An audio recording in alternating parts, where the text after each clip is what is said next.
Satu hal yang paling susah dilakuin anak muda tuh kan sebenarnya adalah ngerem konsumsi dan rajin nabung. Semua anak muda sih ya, dan orang yang pernah muda juga kayaknya pernah ngalamin ini. Jadi orang tua, kakak, atau semua yang lebih senior tuh udah sering banget ya ngingetin bilang, wah lu tuh jangan konsumtif, lu nabung, sayang duit, caranya itu susah, jangan boros. Ntar kalau lu udah punya anak baru nyesel lu, gak punya tabungan, gak punya rumah, padahal kebutuhan banyak, padahal harga rumah naik terus. Respon kita tuh biasanya selalu sama, responnya selalu iya udah tahu, kali-kali masa gak boleh. Kan ada juga yang bilang bahwa, aduh udah kerja capek-capek masa nggak boleh nikmatin hasil jerih payah sih gitu. Tenang aja, ntar juga nabung lah, kalau udah mau merit, kalau udah waktunya juga gue nabung kok, dan berbagai macam alasan gitu. Permasalahannya kita nggak berhenti boros dan konsumtif gitu sampai akhirnya benar-benar telat, kebutuhan udah mulai banyak baru nyesel. Pertanyaan adalah kenapa begitu, itu yang kita mau bahas. Yang pertama adalah godaan tuh makin banyak. Jadi pernah denger ya omongan, kok sekarang makin ngeri ya, kejahatan kayaknya makin banyak. Ini kan sebenarnya ada dua kemungkinan pertama memang kejahatannya tambah banyak, atau yang kedua sebenarnya kejahatannya sama aja, cuma karena akses media makin terbuka, kita makin punya akses ke berbagai macam media sehingga makin kedengeran tuh yang tadinya nggak kedengeran buat kita. Sama kayak godaan belanja juga gitu, atau godaan boros. Di satu sisi ekonomi yang makin bergeliat itu kan akan ngundang makin banyak barang dijual. Lihat aja negara-negara yang ekonominya maju. Kalau kita liburan ke negara-negara yang ekonominya maju, barang yang dijual di sana tuh beragam. Apa aja ada. Karena pasarnya ada, daya belinya ada. Gitu juga dengan Indonesia. Ekonominya membaik terus, berkembang terus, dan akhirnya godaan pelan-pelan makin banyak. Tapi yang kedua, akses terhadap berbagai macam produk dan jasa kan juga makin kebuka gitu ya. Media yang membuat kita bisa terekspos terhadap godaan itu pun juga makin banyak. Kalau kita lihat setiap tahun itu belanja iklan nasional naik terus. Setiap tahun itu jumlah time on spend di social media naik terus gitu kan. Jadi intinya adalah kita lebih banyak melihat godaan dari sebelum-sebelumnya. Yang kedua adalah social influence. Jadi perkembangan teknologi kan juga bikin kita terhubung dengan orang di sekeliling kita dengan lebih baik lagi. Sosmed, chat platform, dan sebagainya. Sadar atau enggak, kita terpengaruh sama mereka. Kita beli barang itu sebenarnya nggak 100% untuk kita, tapi juga untuk orang-orang di sekeliling kita. Kita pengen dianggap keren, pengen dianggap up to date, pengen dianggap kaya, pengen dianggap cantik, ganteng, dan berbagai macam dorongan untuk muasin orang-orang di sekeliling kita. Jadi bukan cuma muasin diri kita sendiri, tapi juga muasin orang-orang di sekeliling kita. Ini pun ada dua level. Level pertama itu adalah kita terpengaruh sama orang lain, lihat orang lain pakai produk baru, kita jadi pengen punya entah gadget baru, atau liburan ke tempat baru, tempat makan hidden gem, atau produk fashion baru. Terus habis itu kita terinfluence, kita terpengaruh, terus habis itu gue jadi pengen coba deh gitu ya. Makanya influencer marketing makin lama makin gede terus gitu. Tapi di level kedua adalah social wealth. Kita kan makhluk sosial dan kita punya kebutuhan untuk disukai dan dipuji orang-orang di sekeliling kita. Salah satu caranya adalah dengan konsum sesuatu yang disukain orang-orang di sekeliling kita. Mau baju baru, makeup baru, mobil baru, tempat liburan keren, resto hits, apapun itulah gitu ya, yang bikin kita jadi disukain gitu, kita jadi dipuji. Maka dari itu kita terus ngelakuinnya. Dan kalau kita jadi orang yang ngelihat teman kita pakai hal yang disukain orang lain, kita pun jadi pengen ikutan pakai. Kenapa? Karena gue suka tuh sama temen gue yang itu. Kenapa? Dia pakai produk baru, dia pakai sesuatu yang keren gitu ya. Makanya gue juga pengen pakai karena gue juga pengen keren kayak dia, gue pengen juga dipuji. Atau sekedar postingan kita di like aja tuh udah seneng, dan itu akhirnya yang membuat kita terus jadi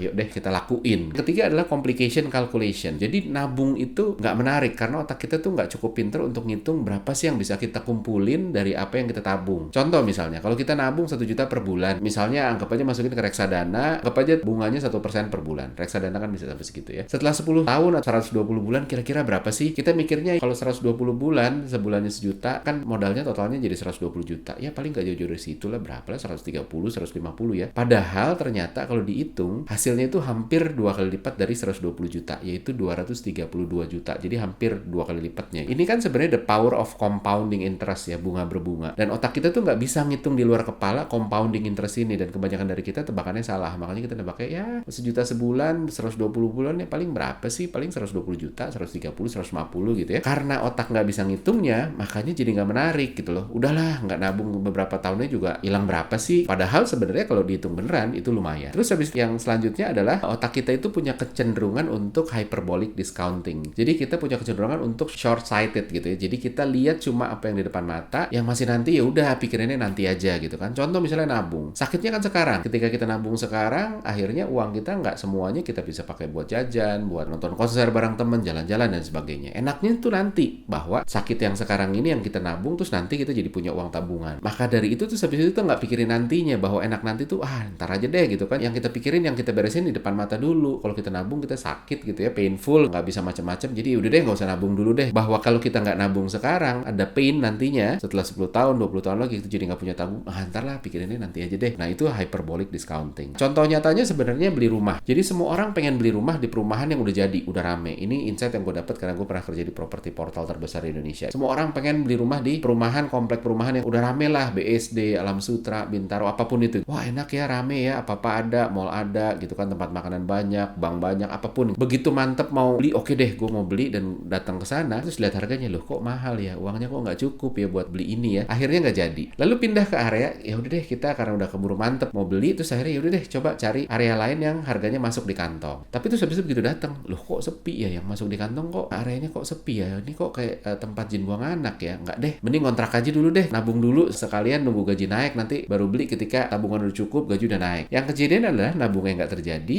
harga rumahnya naik lebih cepat dari kenaikan gaji. Dulu waktu gue kerja di properti portal, gue dapat data bahwa setiap 1 tahun kita menunda, kita kehilangan 8% kemampuan kita. Karena kenaikan properti rata-rata waktu itu adalah 8% lebih tinggi dari kenaikan gaji rata-rata orang Indonesia. Jadi makin ditunda, makin kita nggak mampu beli. Makin ditunda, belinya makin kecil, makin jauh, dan makin sepi. Begitu juga dengan invest saham gitu. Sebagian besar orang yang mulai mengconsider saham, banyak yang nggak jadi. Alasan utamanya apa? Duh kok naiknya cuma segini ya, kok pelan ya. Terus udah gitu ada risiko turun lagi. Daripada uang gue ngendep mati di sana, gue taruh di tempat lain aja deh. Toh nggak seberapa kenaikannya di sini. Padahal kalau lo lihat BBCA, which sahamnya BCA, BRI, Mandiri, dalam 10 tahun terakhir kenaikannya tuh kurang lebih udah 3 kali. 3 sampai ada yang sampai 3,5 kali. Apalagi kalau lihat saham-saham global. Apple itu dalam 10 tahun terakhir kenaikan harga sahamnya tuh udah 10 kali lipat. Google 8 kali lipat, Microsoft 13 kali lipat. Begitu lihat, kok ternyata gede ya, terus kita jadi punya dorongan ya. Oke deh kita invest di saham deh. Ternyata 10 tahun kemarin naiknya banyak gitu ya. Yuk masuk sekarang. Tapi begitu masuk sekarang, tapi apa masih bisa naik ya? Jangan-jangan udah nggak bisa naik lagi. Jangan-jangan udah stuck segini. Terus akhirnya nggak jadi masuk. Itu kan yang terjadi. Intinya kita selalu mendiskon masa depan untuk masa kini, baik pain atau pleasure. Kalau pain terjadi sekarang, bahkan untuk pleasure di masa depan nantinya ya, yang dihaluin pain relievernya dulu. Gimana caranya kita bisa relief pain yang sekarang? Gimana caranya pain sekarang hilang, bahwa nanti nggak ada pleasure, karena pleasure yang nanti itu kan datang dari pain yang sekarang ya. Ya udahlah, nanti aja kita pikirin. Kalau pleasure-nya terjadi sekarang, bahkan walaupun bikin kita painful di masa depan, ya udah nikmatin aja dulu pleasure yang sekarang. Bahwa painnya nanti bisa aja muncul, ya nanti aja. Begitu painnya sebelum muncul, kita udah tahu kok gimana cara ngatasinnya. Selanjutnya lagi adalah projection bias. Ini adalah tendensi kita untuk gagal memprediksi masa depan. Setiap kita mendahulukan pleasure sesaat, kita tuh mikirnya adalah, ya ini kan cuma sementara gitu, nanti juga berhenti gitu. Masa nikmatin hidup sebentar aja nggak boleh sih gitu. Hidup kan cuma sekali, YOLO, you only live once kan. Nanti kita mulai nabung kok sebelum itu. Kenyataannya sebagian besar kita salah. Ternyata kita nggak mampu insyaf sebelum terlambat, dan akhirnya beneran terlambat. Kenapa ini bisa terjadi? Karena ketika kita memutuskan untuk mendahulukan pleasure, yang memutuskan adalah emotional brain. Permasalahannya otak emosional itu kan punya bandwidth dan speed yang lebih besar dibanding rational brain. Jadi lihat aja, ketika kita marah, kita nggak pikir panjang. Marah sama bos dibentak-bentak, seolah-olah kita nggak butuh kerjaan gitu ya, kita lupa cicilan. Padahal ketika bos dibentak-bentak begitu, lu siap-siap aja lo dipecat lo, abis itu pusing lo bayar cicilan gimana. Karena emosional udah take over. Sama orang nyetir, disalip, terus abis itu jadi salip-salipan. Karena emosional, ngapain lu disalip juga, lu kan nggak celaka gitu kan, ya udahlah kasih aja duluan, ketimbang abis itu lo kebut-kebutan, salip-salipan, malah risiko celakanya lebih besar. Karena emosional udah masuk. Bahkan ketika kita discuss ini ya, kita dengan mudah ngangguk-ngangguk, iya benar juga nih. Padahal kalau kejadian lagi besok sama kita ya, termasuk sama gue, bisa aja tuh habis itu emosional yang naik, terus kita nggak berpikir rasional. Yang terakhir, ini juga yang paling penting, kenapa kita boros adalah dopamine surge. Jadi ada neurotransmitter yang namanya dopamin. Nama benernya, sebutan benernya sebenarnya neurotransmitter, tapi orang sering nyebutnya hormon. It's okay lah, nggak apa-apa. Jadi dopamin ini bukan happy hormone seperti yang diomongin banyak orang. Yang benar adalah dopamin adalah hormone of wanting more, hormon yang bikin kita mau lagi, yang bikin kita pengen sepeda, terus udah begitu udah punya sepeda pengen motor, udah punya motor terus habis itu kita pengen motor lebih gede, udah punya motor yang agak gede terus habis itu kita pengen punya mobil, udah punya mobil terus kita pengen punya mobil yang lebih mahal, terus nggak ada habisnya.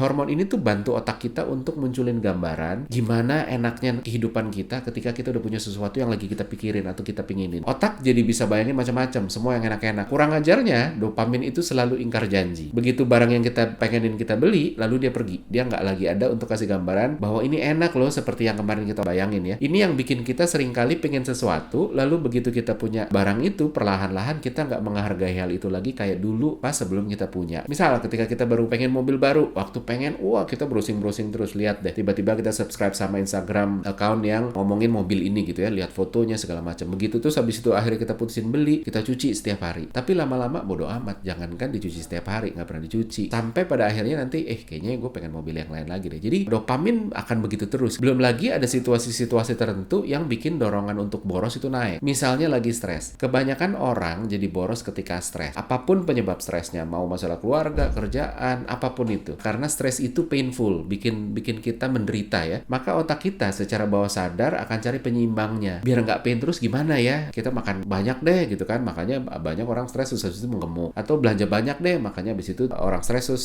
boros. Belum lagi hangout dulu sama temen, healing, liburan kemana. Berusaha dapetin pleasure yang sebenarnya nggak menawar painnya, tapi mengalihkan kita dari pain itu. Painnya nggak hilang, tapi ada pleasure yang bisa dijadiin pelarian dulu, pelarian sementara. Bahayanya lagi adalah penelitian itu membuktikan bahwa butuh pleasure 2 kali lipat lebih besar untuk menawar pain yang sama. Artinya, sakitnya nggak seberapa, penawarnya bisa lebih dahsyat. Maka dari itu, ketika kita diet, kita terus telat makan, aduh gue lagi diet nih, terus kita telat makan, harusnya udah makan, kita telat makan, telatnya 6 jam. Terus kita jadi kalap gitu, makan luar biasa banyaknya, merasa gue nih layak untuk dapat ini, karena gue udah 6 jam terlambat. Padahal yang kita mau makan itu nggak mungkin kita habisin juga, tapi karena kita merasa kita butuh menawar pain yang tadi dengan pleasure ini. Hal-hal itu yang bikin kita akhirnya jadi sulit untuk nabung, terus kita cenderung boros. Kalau udah tahu gitu, gimana cara ngatasinnya? Tipsnya banyak, tapi disclaimer dulu, yang harus dikontrol itu pada akhirnya adalah subconscious mind. Sebagian besar teknik jalan di conscious rasional, dan sebagian besar yang mengacaukan tips-tips atau tekniknya adalah emotional subconscious. Dan nggak ada yang bisa bantu 100% kecuali diri kita sendiri masing-masing. Jadi lo mau apalin berbagai macam tips, termasuk tips yang akan gue jabarin, kalau lo nggak bener-bener jagain subconscious lo, maka akhirnya subconscious akan ngehack conscious kita, terus tips-tipsnya buyar. Makanya butuh kesadaran dan kemauan keras dari kita untuk terus habis itu diimbangi dengan tips ini. Nah, tips yang pertama adalah hati-hati sama sosmed. Kalau kita belum bisa disiplin, better sosmed detox dulu deh. Bukan berarti nggak sosmedan sama sekali, tapi nggak follow account-account yang konsumtif, influencer yang suka nyaranin ini itu, yang suka endorse ini itu, nggak usah follow brand-brand apa-apa dulu. Kalau temen ya udahlah, kan nggak enak loh masa sama temen tuh habis itu kita nggak follow ya. Tapi kita harus bisa kontrol ketika ada teman yang posting sesuatu yang ini bisa menggoda, langsung di skip aja gitu. Jadi jangan kepo, jangan ini apa sih, kok menarik kayak ini gimana, terus habis itu kita browsing, lanjutin di Google, cari tempat restorannya, enak nih, nggak apa-apa deh sekali-kali ya. Jadi harus berani mengkontrol itu. Yang kedua adalah jangan kompromi sama godaan kecil. Otak kita punya kontrol untuk nahan konsumsi, tapi sebagian besar sikap konsumtif, sikap boros itu muncul bukan mendadak langsung beli barang mahal. Biasanya kita bisa nahan tuh yang gede-gede, yang mahal, tapi kita nggak bisa nahan beli yang kecil-kecil karena otak kita akan permisif, ya udahlah kalau kecil nggak apa-apa lah, masa nggak boleh sih gitu ya. Sayangnya justru yang kecil-kecil itu yang bikin pertahanan jebol. Pertahanan jebol itu dari kecil dulu, lama-lama abis itu jadi besar. Maka dari itu jangan kompromi sama godaan kecil, apapun itu ya, boros, diet, apapun itu. Yang ketiga adalah kenaikan gaya hidup itu jangan lebih tinggi dari kenaikan gaji. Set dari awal, misalnya kita punya gaji 10 juta, lu coba bikin skenario, kalau gue nabung misalnya 3 juta, kenapa 3 juta? 30%, latihan nyicil rumah kan 30% ya dari total salary. Terus habis itu konsumsinya 3 juta, which untuk jajan, jalan-jalan, healing terserah lah, boleh lah sama menabung, it's okay. Sisanya operasional. Misal begitu gajinya dari 10 juta naik ke 15 juta kan ada 50%. Nah, nabungnya minimal juga harus dari 3 juta naik 50% jadi 4,5 juta. Tapi konsumsi nggak boleh naik dari 3 juta ke 4,5 juta. Jangan terus habis itu konsumsi naiknya itu sama sebesar kenaikan gaji. Harus lebih kecil. Naik jadi 4 juta masih oke lah, atau kalau bisa di bawah itu lebih bagus. Karena yang berbahaya dari gaya hidup itu adalah begitu gaya hidup udah naik, susah banget turunnya. Jadi jangan sampai naik, apalagi naiknya tinggi. Terus selanjutnya adalah coba bikin hitungan deh. Bikin beberapa skenario. Dalam 10 atau 20 tahun akan jadi berapa sih kalau gue nabung 5% dari gaji gue setiap bulan? Akan jadi berapa sih kalau gue nabung 10%, 20%, 30%, 50%? Tujuannya adalah supaya kita bisa lihat bedanya. Kalau gue nabung 5% atau 10 atau 20 atau 30 atau 50 atau berapapun itu, bedanya di akhir 10 sampai 20 tahun tuh berapa? Kalau kita lihat cuma bedanya di akhir 1 tahun, mungkin bedanya nggak akan banyak. Tujuan apa? Supaya kita punya gambaran yang tangible dan pleasure-nya juga tangible.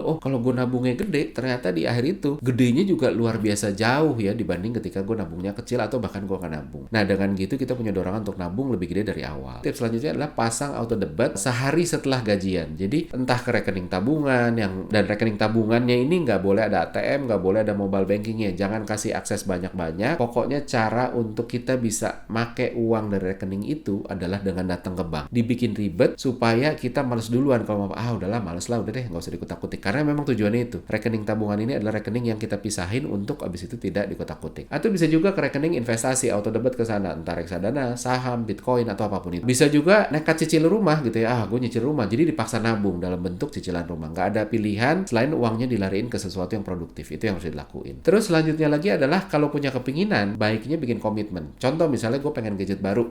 Komitmennya adalah gue cuma boleh beli gadget baru ketika gadget lama udah rusak atau nggak bisa dipakai atau udah mulai banyak masalah. Dan belinya nggak boleh ganggu tabungan tabungan. Kalau tabungan tadi 30%, ya udah 30% ini nggak boleh dipakai buat beli gadget. Ngiritnya boleh di hal lain, misalnya konsumsi gue rubah untuk pakai beli gadget boleh, atau operasional gue ngirit dulu terus habis itu masuk ke sana nggak apa-apa. Tapi tabungan nggak boleh disentuh dan dikurangin. Yang terakhir adalah, ini juga yang paling penting, setiap kali kita beli barang yang kita pinginin, coba ditunda deh. Seberapa pun lo bisa nunda, 1 bulan, 2 bulan, 3 bulan, 6 bulan, sekuatnya. Kalau masih pengen ya udah cobain beli, tapi diinget-inget setelah beli kapan kita mulai nggak gitu euforia sama barang yang tadinya kita pengenin ini. Pasti nanti ada waktunya. Begitu punya, wah akhirnya gue punya juga ya. Tapi misalnya entah seminggu, entah sebulan, terus habis itu kayak kita mulai muncul ya perasaan, sebenarnya ternyata pakai produk yang tadinya gue pengenin ternyata biasa-biasa aja, nggak luar biasa banget ya. Dan itu lu lakuin self affirmation, ngomong ke diri sendiri, tuh kan bener, baru aja 1 bulan, misalnya 1 bulan ya, baru aja 1 bulan udah nggak seru lagi. Tujuannya sehingga kita next time kita pengen, kita inget bahwa ini bisa aja cuma jebakan dopamin, sehingga kita bisa ngontrol.